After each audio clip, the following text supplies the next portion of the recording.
Kalau saya mah tidak yakin kalau mereka akan legowo ya.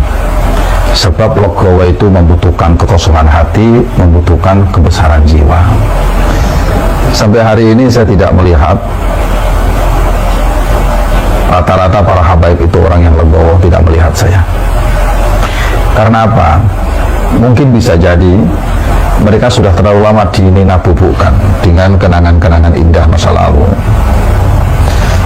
Karena dari tadinya yang dibangun adalah tentang kita ini adalah dzurriyyah Nabi, sehingga setiap berbicara Ahlul Bait merasa dirinya adalah orang yang paling dzurriyyahnya, kan begitu, betul tidak? Apa yang terjadi kemudian? Memanfaatkan agama untuk kepentingan-kepentingan mereka. Yang saya khawatirkan justru terjadi pencucian otak kepada orang-orang yang kosong model kita begini, dengan menggunakan doktrin-doktrin atau pembelokan-pembelokan hadis yang berkaitan tentang dzurriyyah Nabi Shallallahu Alaihi Wasallam.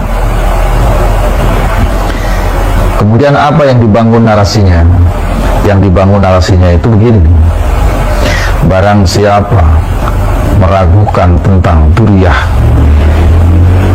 Nabi, tidak percaya, memutuskan, maka dia tidak percaya adanya aulia Allah, yaitu para wali-wali Allah, yaitu para kekasih-kekasihnya Allah. Nah, barang siapa tidak percaya kepada aulia Allah, maka dia tidak percaya kepada kebesarannya Allah. Atau bahasa yang sejenis lain, barang siapa tidak percaya kebesaran Allah, maka dia berarti menolak, berarti dia bermusuhan atau memusuhi Allah. Barang siapa memusuhi Allah, maka dia seolah-olah mengajak perang. Yang diajak perang Allah lagi. Begini ini yang saya khawatirkan. Apa yang terjadi? Ya kelompok-kelompok. Orang-orang kosong model kita zaman dahulu kan kalau sudah di waktu begini kan kelompok-kelompok, sudah tidak bisa bergerak dan berkutik. Apa yang terjadi kemudian? Kita anggap sebesar apapun kesalahan oknum-oknum habaib itu, kita anggap seperti dimaksum oleh Allah, padahal tidak ada yang dimaksum kecuali Allah Subhanahu wa Ta'ala. Dan yang sampai hari terjadi adalah kemudian timbullah perilaku kesemena-menaan dari para oknum-oknum habaib, kan begitu. Dan yang paling tidak mengenakan adalah ketika mereka menggunakan narasi dan doktrin-doktrin seperti begini. Dari zaman dahulu, para alim, para ulama, guru-guru kita, dari mulai Mbah Syekh Nawawi Banten, kan begitu biasanya. Dari Hadratus Syekh Mbah Khalil Mangkalan, dari Hadratus Syekh Mbah Hasim Asy'ari, dari Hadratus Syekh Mbah Mun Sarang, kan biasanya begitu yang dipakai, yang digunakan nama-nama kebesaran guru-guru kita, yang kalau kita mendengarnya sudah kelompok-kelompok kita. Tidak ada mereka yang berani untuk mengoreksi nasab para habaib. Ini orang-orang kemarin baru punya kitab 1, 2, 3 sudah berani mengoreksi nasab habaib. Kata-kata itu didengar oleh orang-orang yang polos model kita. Apa yang terjadi adalah suudzon, prasangka buruk, seolah-olah kiai-kiai yang meragukan nasab mereka adalah kiai-kiai yang suul kepada guru-gurunya. Betul tidak? Padahal kalau kita mau jujur, saudaraku yang baik, saudaraku yang budiman dimanapun berada, zaman dahulu dan sekarang itu kenyataannya beda. Tapi yang sekarang terjadi kan beda. Mengaku dzurriyyah Nabi, congkaknya melebihi kecongkaan yang paling congkak. Akhlaknya tidak terjaga, lisannya menyakitkan hati, tutur katanya memprovokasi. Tidak enak diomongin lah. Kan semua bisa melihat sendiri itu yang ada di YouTube.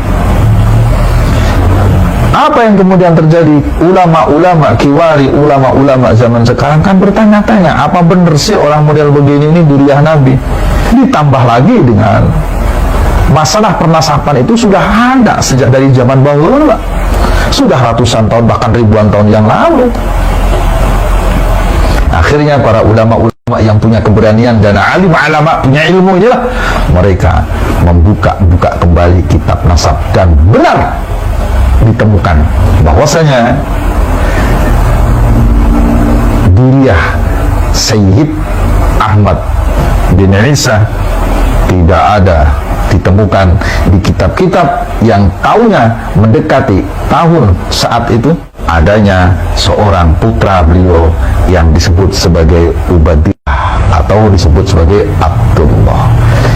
Itu kan diselidiki, dikaji ulang, akhirnya saya menamakan itulah yang disebut dengan khasanah ilmu. Timbullah keputusan sekarang, sebagian menganggap ungkap, munqati', tidak tersambung, tidak ada, diada-adakan. Bahkan dalam beberapa kitab itu tersambung melalui mimpi yang seperti pernah saya sampaikan dulu. Beda zaman. Dan itu biarkan saja sebagai hasanah ilmu pengetahuan. Maka yang lebih bagus adalah jika memang ada orang yang merasa dirugikan atas kajian-kajian yang ada, anggap saja kajian Kiai Imaduddin, maka mestinya dia sanggah dengan ilmu, atau kalau tidak ya sudah saja laporkan Kiai Imaduddin ke kantor polisi. Itu yang saya tunggu-tunggu dari dulu. Makanya maaf ya, kemarin itu ketika ada surat somasi ya, saya pernah dengar katanya ada orang yang aktivis nasab yang disomasi itu, saya senangnya minta ampun itu. Sampai teman saya mau syukuran, mau implementak. Ya karena memang permasalahan ini harus diselesaikan kedua tempat. Satu di pengadilan, dan itu pintu masuknya saya anggap dari somasi tadi. Tapi hanya kuciwa, kecoa. Apa kecoanya? Ternyata somasinya itu adalah hoak. Tanda tangannya katanya dipalsukan dan lain sebagainya. Masya Allah, kecewa deh. Tapi kami dengar katanya ada laporan dari sebagian pihak Wali Songo terhadap oknum habaib atas penyebaran fitnah atau hoax, nggak tahu, yang katanya laporannya sudah masuk ke kantor polisi. Ya mudah-mudahan saja pintu masuk ini bisa menjadi pembuktian diterima oleh semua pihak, benar enggak kesahihan, kebenaran tentang tersambungnya Ba'alawi sampai ke Kanjeng Rasulullah SAW. Karena itu satu-satunya itu bisa meredakan hal ini. Atau yang kedua adalah keterlibatan pengurus besar Nahdlatul Ulama. Jadikan ini bahan kajian Bahdul Madail, undang para alim, para ulama yang ahli nasab, ahli sejarah, khusus tarikh Islam, lalu adakan kajian di situ.